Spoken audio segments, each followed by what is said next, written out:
Hi, everyone. Welcome to One World Energy Encounter with the Zohar. This week's portion is the portion of Noah. And we're in my version of the Zohar. We're in volume 2, verse 174.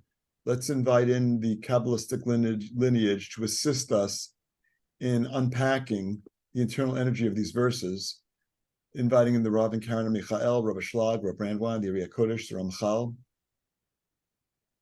Rabbi Tofon, Rav Arba Mazulai, Rav Menachem Mendel of Vitebsk, Rav Kolonis Shapir Piasetzna, whose anniversary of elevation was Wednesday of this week. The Baal Shem Tov, Rabbi Shimon Bar Yochai, and all the students, Rabbi Mordechai of Chernobyl, one soul with Yosef at Tzadik in Shechem.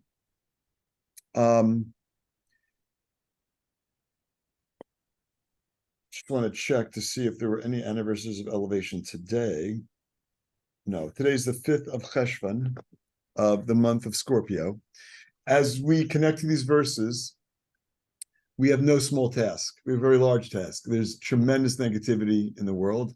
And a lot of pain, and a lot of suffering, and a lot of conflict. And with that conflict is the potential for greater pain and suffering. So what we want to do is have a consciousness of connecting to the upper realm, the Garden of Eden, the flawless universe, the reservoir of healing, the reservoir of all fulfillment. And as we connect to that through the Zohar, we want to have a consciousness of channeling the energy of peace and protection for everyone who needs protecting from negativity. We want to channel the energy of healing for those we know who need healing, specifically those who've been injured, thousands who've been injured in the conflict in the Middle East. We want to channel the energy of assistance with elevation for those souls that are transitioning, all those souls that we know. We also want to channel the energy of what we call ahavat chinam, unconditional love, and treating everyone with human decency. If we all, the world over, could connect to unconditional love and treating everyone with human decency, there would be no conflicts in the world, not like this. And let's also, I think that's a pretty complete list. Releasing all the hostages the world over, but specifically in the Middle East right now, those being held by Hamas. And so it's a pretty chaotic scene that's playing out the world over. There are, of course, no coincidences. And so the energy of this week, it connects us to the energy of Noah. And we all know the story. The Creator said he's going to destroy the world. He asked Noah to build an ark because Noah and his family and the representatives of the animal kingdom would survive the great flood, which would literally wash away everything outside the ark and remove negativity from the world. It was almost kind of like a reset. The Creator, literal story, hit the reset button. And we know the thing about water has tremendous healing powers. It also, in overabundance, has tremendous destructive powers. Footnote, like, I love watching surfing on YouTube. I can't get enough of it. There's the power of like somebody harnessing the energy behind 100-foot wave on a little surfboard. It's fascinating to me. So anyhow, water has tremendous destructive capabilities. Water is also the most prevalent compound on the earth, on the surface at least. I don't know what's inside. And so but water, we know, it is a channel for spirituality. It is a channel for mercy. And so that's what we want to connect to this week. We want to connect to the energy of mercy and removing negativity.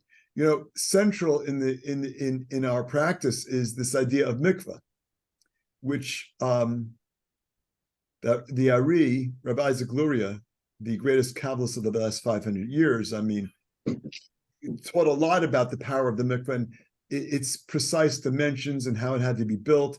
And it's literally a pool of water that removes negativity.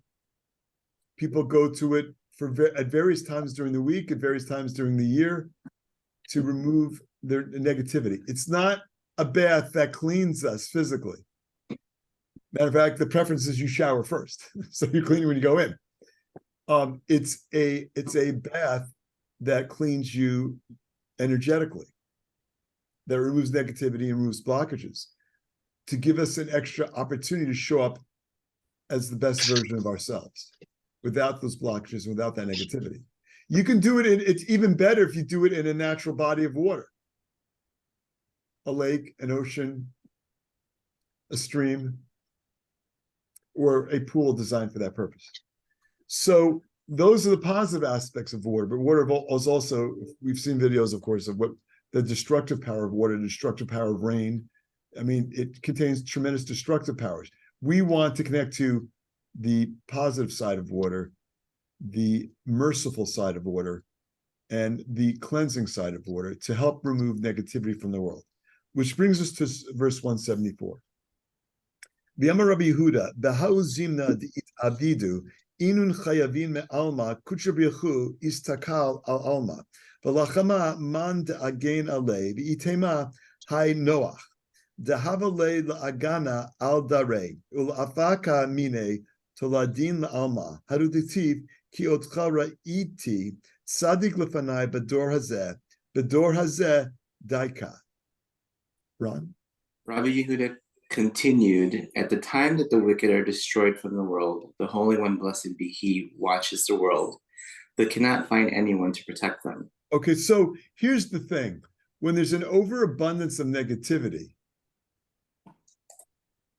even the elevated souls, even those who are not negative, can get caught up in the consequences of that negativity. So Kabbalistically, when negativity boils over in the world, there are physical consequences. There's a spiritual source for everything that happens. And there is a spiritual source for when negative things happen in the world. We don't always merit to see it, but we believe Kabbalistically it's a world of cause and effect. And so when natural disasters occur, there's some kind of negativity at the source of that, although we don't know what that is. So negativity just doesn't happen randomly. It happens through the actions of man, just like positivity does. So we are playing an active role in perfecting the world. And by the same token, we are playing an active role when negativity is in the world. And I mean, by we, I mean mankind. Humankind. So we have that impact. This is why we work so hard to connect ourselves to our elevated consciousness. Remember, there's two levels of consciousness. There's our body consciousness and there's our soul consciousness. Body consciousness is evidenced by our five senses. And so when we are so wrapped up in our five senses, we're wrapped up in body consciousness. And what the Kabbalists teach us is that that gives us about 1% of reality. That's all physicality is, 1% of reality. The other 99% is in the hidden reality, the upper realm. And the way we connect to that is with our soul. Each of us has a spark of the Creator in us. Each of us has a soul. But it's like that soul is burdened by physical existence, by a body. It's like the soul perceives the world around us through our five senses also. So like where our consciousness is, we have control over. When we're in a giving place, when we're in a controlled place, when we're in a proactive place, we're connected to our elevated consciousness, our soul consciousness. When we're in a reactive place, when we want vengeance, when we are angry, when we are elevated emotionally, that's your physical body consciousness. Nothing good happens when you act out of anger. And this isn't just on an individual basis, it's also on a global basis.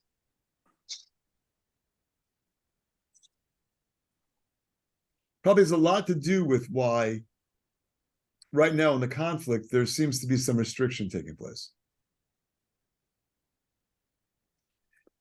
Because we want to restrict, even in our own individual actions, but globally, we want to restrict.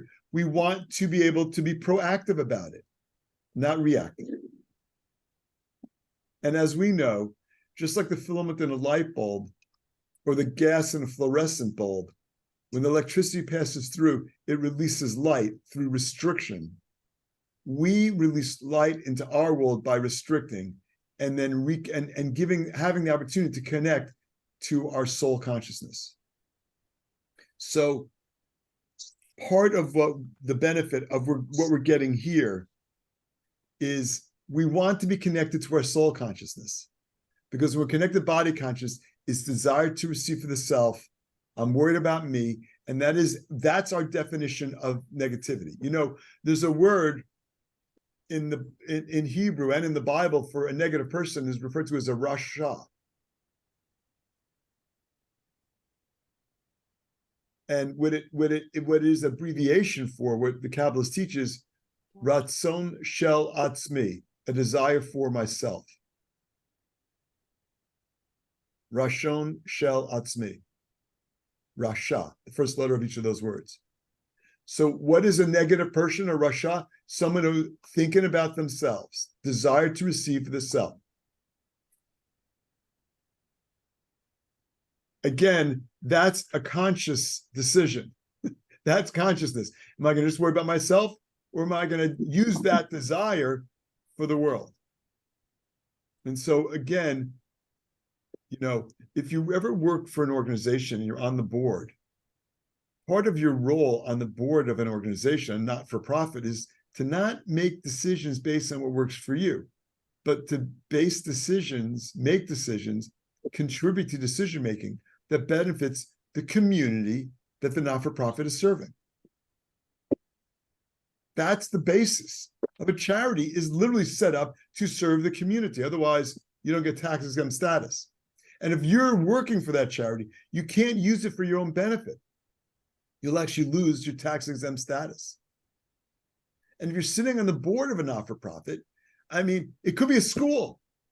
Your interests, you must put aside. You must view things and vote for things that are for the benefit of the community.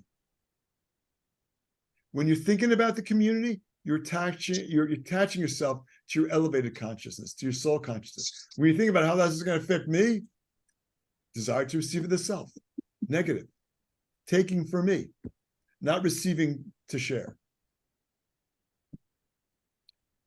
Okay, that's the basic idea. Well, what happens when we encounter negativity in the world? Beware. Beware. We're not necessarily protected. Go ahead. Okay. And you might ask, if Noah was there to protect his generation during the great flood and was able to bring forth offspring, why did he not protect his generation? Yeah, why wasn't he helping everybody? Well, you don't get so many people in the boat. And again, he was following the directives of the Creator. Now, keep this in mind. We're taught that he was building the boat. He was working on it for 600 years. It's going to flood. I'm telling you, the flood is coming. 600 years? Noah, really? When, tomorrow? There's an insight that I learned this week that when Noah was going on the boat, even he, like, it's raining, it's a downpour. Is this, he wasn't even complete. We all have that body consciousness. Even righteous souls, they have a body consciousness. We all encounter doubt. We all have questions. When we encounter them, it's like a little unnerving. But the goal is to doubt, uncertainty comes to us to assist us in growing our certainty. I'm sure for 600 years, Noah's like, I guess it's coming. They created, really? And he was growing in his certainty all along. It's 600 years to grow in his certainty. Okay, keep going. The verse reads, For you have I seen righteous before me in this generation.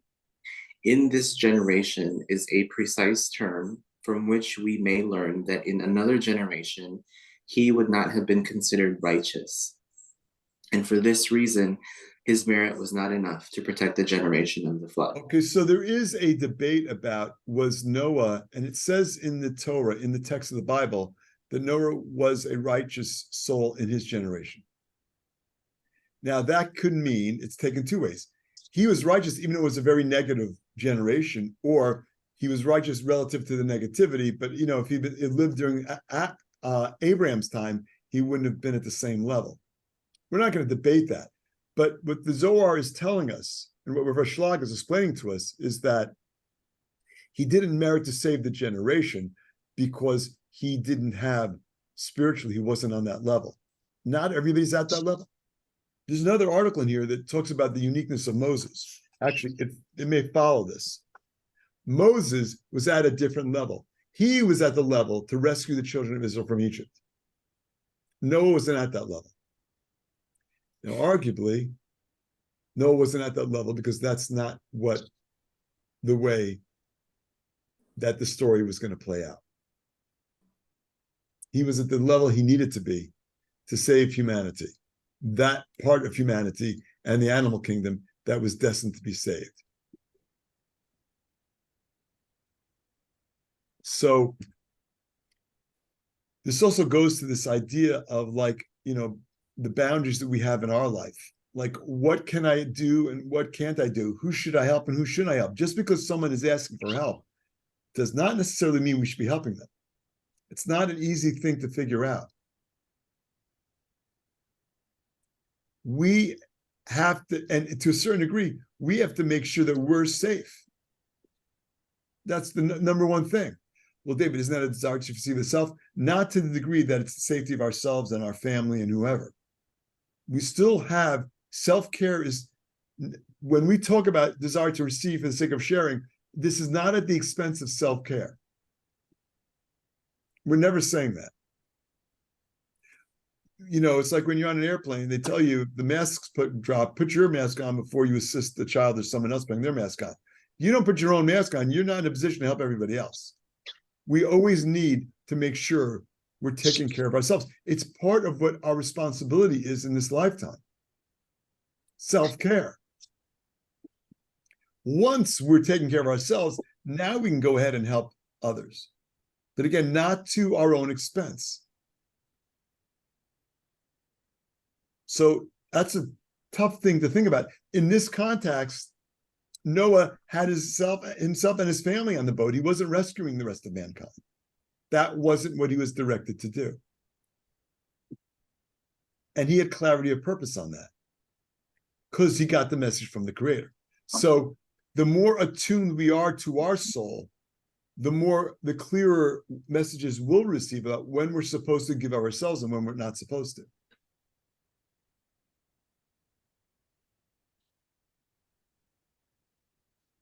I literally got a call last night about a situation where I wasn't sure if I'm supposed to be leaning in to help or not.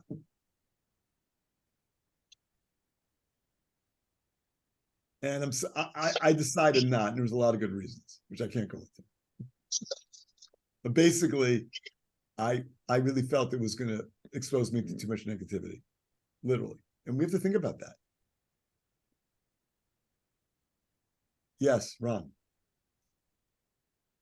So I'm literally reading a book called Boundaries right now, and one of the simple definitions of it is keeping a boundary is like it's keeping the good in and keeping the bad out.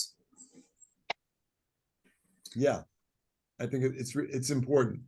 I mean, it's not so easy all the time, and many times we feel guilty.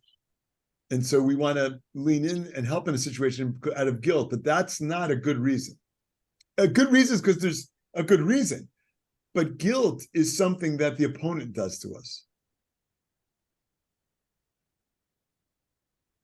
And I know a lot of people, and as we all do, we all know a lot of people who are motivated to do things out of guilt. And therefore, sometimes there's just not enough self-care, awareness of what we're exposing ourselves to. when you're feeling guilty, you are connecting to your lower consciousness, not your higher consciousness. That's something that the opponent does. In other words, we need good reasons for things, not because we feel bad for somebody. It's okay to feel bad. It doesn't mean that we have to step in. And many times there's workarounds. There's ways that we can help. In last night's situation, there was a way I could help. I was just supporting someone else doing something that was much more positive. So there's ways to, there's ways to do both. And it was helpful to not, I was reminding myself to not do it reactively, which is difficult. Because if you're encountering negativity, your reaction is to push back. So, okay. But you still want, in every circumstance, we want to pause. That's the power of pausing. So we're not acting out of reactivity. We're not acting out of anger. We're not acting out of fear. We're not acting because we've been threatened. We're pausing and then thinking about what does my higher consciousness say? What's the proactive thing to do? And so that's what Noah did. He didn't build an ark for his whole generation. He didn't have the ability to do that. And there was a lot of negativity in the world. Okay. 175. Rabbi Yossi Amar, Bedor Hazeh da shivcha delay, dehava bahu dara chayaba v'ish techach kulei hai ish tzadik tamim va'afilu bedaral demoshe v'alaha va'yachil agana al alma begin la ish techachu asara be'alma k'madat omer ulai yimatzun sham asara v'la ish takhu taman ufhacha la ish takhu asara elahu utulat benoy Venuk vayu v'lahava asara. Rabbi Yosef. I just want to say it's a very delicate balance between, and this is what's coming up for me as I'm reading this, because I'm thinking about what's going on in the world. I have responsibility for people. Do I expose them to danger because I'm trying to save others? Where those others are being exposed to danger by people who don't care? Can I save the world? Like, what is my primary responsibility? My primary responsibility is to take care of my citizens. It's my primary responsibility. That another nation isn't taking care of the citizens, I can help with that when I know my citizens are secure. It's very delicate. Okay, Ron. Rabbi Yossi said that the words "in this generation" are a tribute to Noah, who lived in such a wicked generation and nevertheless remained a righteous man and perfect. What do you think those negative people were saying to Mo? I mean, when you're surrounded by negativity,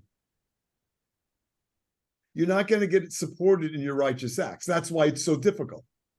That's why boundaries are so important.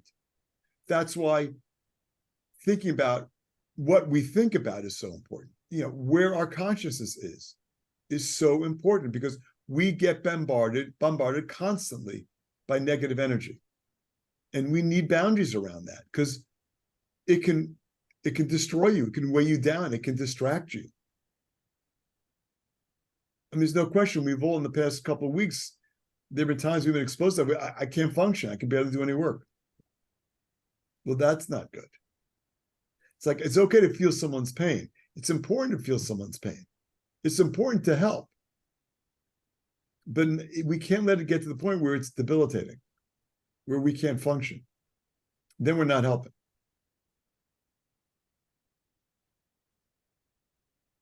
So this is the section that we're connecting to. This is it.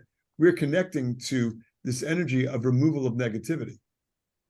There are so many people so many innocents that are in harm's way. And it's not an easy, there are no easy solutions. Okay, keep going. Not only in his generation is he considered righteous, but even in the generation of Moses would he have been so considered. Okay, so we see in the first paragraph where Rabbi Yehuda is talking about the situation with Noah and saving the generation. Rabbi Shlag adds, well, some people said he wouldn't have been righteous if he were in another generation. But Rabbi Yossi is saying, even if he had been in Moses' generation, he would have been considered righteous. Go ahead. But he was not able to protect the world because there were not even 10 righteous people in it. Aha. By the way, does that remind you of anything? Yeah.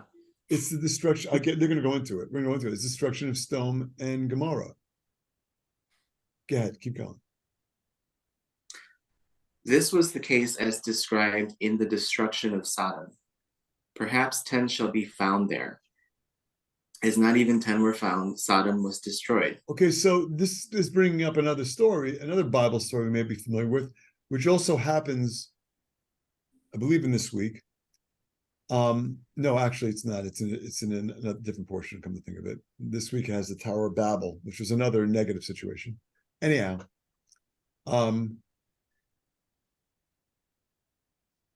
Abraham's nephew Lot was living in a town called Sodom and Gomorrah, and he was trying, it was a very negative place, but he wanted to be, helping to channel positivity there. And the Creator tells Abraham he's going to destroy that town. He needs to go and rescue his nephew Lot. Now, we read it like the Creator destroyed Sodom and Gomorrah. But on another level, it's like the compounded negativity over an extended period of time is what leads to the boiling point of destruction. And so this is why it's so important for us to, when we connect to the Zohar, to remove negativity from our world. That negativity needs to be released in a positive way, as opposed to it boils over and there's catastrophic results. Okay, keep going. The same happened here. 10 righteous people were not to be found, only Noah, his 3 sons, and their wives. Because they did not add up to 10, they could not protect their generation. So, in the previous paragraph, Rabbi Shlag was pointing out, along with Rabbi Yehuda, that the reason, that the whole generation wasn't saved was because Noah didn't merit it. And in this paragraph, we're getting an alternative view of reality, which was that there needed to be at least 10 people, a quorum of 10. Now, what's so magical about 10? Well, because we know the basis of reality is the 10 sfirot. 10 sfirot is the building blocks of our reality. And so without even that much, there was no way to stand up against that negativity. So it wasn't so much Noah as it was just the reality on the ground. There weren't enough positive souls channeling enough positive energy. So again, this is the power of our rising above our physical body consciousness, our desire to receive the self, the power of our ability to rise up and connect to our elevated consciousness, our sharing consciousness, our merciful consciousness, a real power of water, which is mercy. Our ability to do all that is what keeps negativity from accumulating to the boiling point in our world. And so part of what we're connecting to here, especially at a time where there's a conflict that looks like it's about to boil over, is to remove the negativity that has led to that. It's not just about the characters and their mindsets. It's about the prevalence of negativity in the world that leads to these conflicts. And so what are we doing? We are in the front lines of battling negativity right here, Leonara. This is what we're doing. We're battling the negativity that's in the world. And again, it's not a coincidence. It's not random that this week's portion is Noah. In that generation, there wasn't enough positivity. In this generation, there is. We just have to work on manifesting that positive energy. No coincidence, there's 10 people on this call, I'm just saying. 10 people that are live here today. So this is an incredibly powerful. And like in traditional circles, before you can do an Orthodox minyan, you need 10 men. But you see the Zohar is saying between Noah, his sons, and their wives, there weren't 10. This is thousands of years ago. So we all have this ability to channel positive energy. And by connecting to the Zohar, we're doing that. Any questions? Phyllis, is your hand up?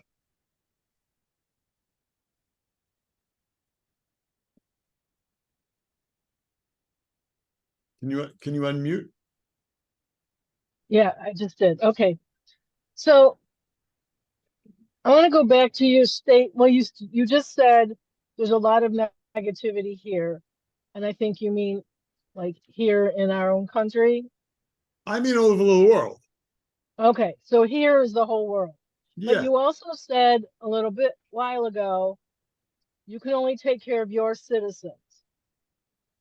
So well, no, I'm saying your first call, your first duty is to take care of your citizens. Okay, your first duty. Your right. first, there's also a Zohar section that talks about like the boundaries of your house. Like, you're not supposed to let negative people into your home. That negativity stays. We need boundaries around who we let into our personal space. We need boundaries around who we let into our physical spaces. We need boundaries around who we let into our communal spaces. So that by extension, that's the borders. I'm not saying we don't let people in. Obviously, it's important to let people in, especially when they're being persecuted in other places, and to have resources devoted to that. I certainly am not suggesting otherwise. But to your point, go ahead.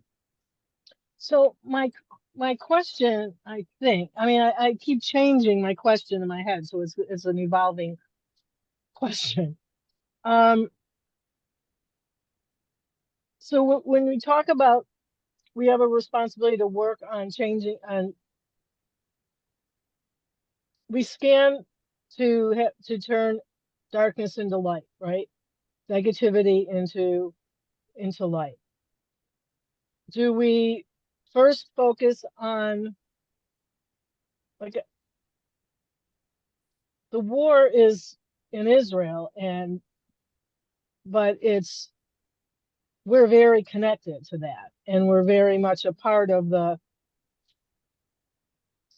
hatred that's going on is also for the US as well as, but right now the activity is in Israel, right? So that's kind of on the 1% stuff. But so do we, like, so in this priority, okay, of our work, do we want to work on turning the negativity, around us in our country first, and then listen, I don't think we have to be that selective about it. I think as we're connecting and the things we're doing, we want to send, don't place limits on it. We want to send positive energy to the whole world. That's this is one world. That literally is one world energy. Like, we want to send positivity to the entire world. Well, it sounded limiting, and maybe to some degree it was, but I was also thinking, if we can turn the negativity around here, we can do better in the world and for the world. Well, as well as, but maybe I'm just getting there's negativity here, but there's a lot of negativity in the rest of the world, perhaps even more. For sure, there's more negativity outside of this country. I mean, but we're quantifying it. I don't really know if negativity is quantifiable. That's kind of like a 1% concept. We're talking about positive energy. It's unlimited. We want to bathe the world in positive energy. The world is mostly water. So like, that's mercy. It's there, it's available. We just don't want it boiling over. Yes, Jackie. I just wanted to say that, that video that you shared about the soldier, and she's going and talking about, it's like, yeah, there's so many negativity, but it's not focusing on the negativity. It's an opportunity. I don't know if she used the word opportunity, but it was like it's strengthening our relationship with the creator. Yes. That's So because even when we do Lashon Hara, it's like we're putting negativity out there. Yes. And we're contributing to that. Right. So yeah, no, it's a very good point. I think that what does it mean to strengthen our relationship with the creator? So Kabbalistically, what that means is we want to be more like the creator. And the primary feature that the creator has is sharing. The creator doesn't need anything. The creator is a being of sharing, unlimited sharing. The creator is not worried that by sharing, I will have less, because by definition, the creator's light is unlimited. And as channels of the creator's light, the amount that we can share is also unlimited. So the more we share, the closer we become to the creator. Like when you have a relationship, it's like you're close, not just physically. It's just you're aligned. Who are you close with in your life? People that you share values with, that you were aligned with in terms of what's important. All of us, like on this Kabbalistic path, we are connected in an amazing way. We are trying to channel the light of the creator to the world. And the more we remove ourselves and our agenda out of the equation, the more light that we can share, the closer we are to the creator, the stronger our relationship is. And I'm glad you brought that up. It's a great point. Thanks, Jackie. And it's also a great video. I want to go back because she made a really good point. Actually, her father's a famous guy. That's another story. Who's her father? He's a basketball player, the Jewish Jordan. Amir Goodman. Julie? Okay. Yeah. Yeah, I was just going to mention to Phyllis that something that I try to do is in my prayers is to pray for our community leaders. Sometimes I have like a specific people to pray for, but it's like it takes 2 seconds to think about our leaders and how they really are important in guiding everyone through all of this. Right. I mean, we want them also to be getting divine inspiration. The mark of a bad leader is someone who thinks about themselves. Obviously, we call it corruption. I mean, they're corrupted.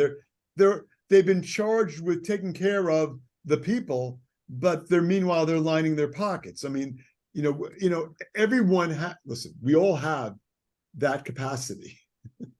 We can all do that. That's easy. It's hard to overcome our own needs. It's hard to put our own needs and desire for the self aside and think about the rest of the world. And it requires striking a balance. Yes, Ron.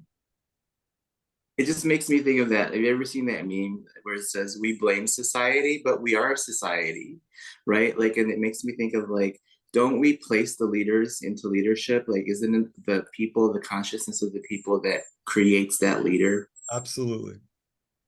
Absolutely. Yeah, but Thank there is you, also, Julie. Our individual roles also. It starts, the only consciousness I control is my own. And the more I can keep my consciousness connected to my elevated consciousness and not my lower consciousness, the more light I am revealing in the world. Simply when I act out of desire for revenge or when I act out of hate, that is like the basis of physical body consciousness, of reactive consciousness. We're literally, when you're acting out of hate, you literally have taken the control tower and handed it over to the Satan. That's what they want. That's what the opponent wants. Because by doing that, it gives us the ability to rise above that. It is assisting us. But we have to have a consciousness of acknowledging that, yeah, we can all do negativity. We need to pause that. So we can always act with a consciousness connected to, or at least strive to always act with a consciousness that's connected to our elevated consciousness. If everyone did that, there would be no conflict in the world. This is what was going on at Mount Sinai before the sin of the golden calf. Everybody was taking care of everybody else. We had achieved immortality at Mount Sinai because we were all taking care of everyone else. That is the Garden of Eden energy. That's the upper realm. You know, it's like we're taking our elevated consciousness and bringing down an elevated energy into our world. Any other questions? Comments? Okay, we're out of time. Shabbat Shalom. Love you all. Have a great Shabbat. Thank you. Thank you for everyone participating. It was really great. Shabbat Shalom. Shabbat Shalom. Thank you. Shabbat Shalom. Thank you. Shabbat Shalom.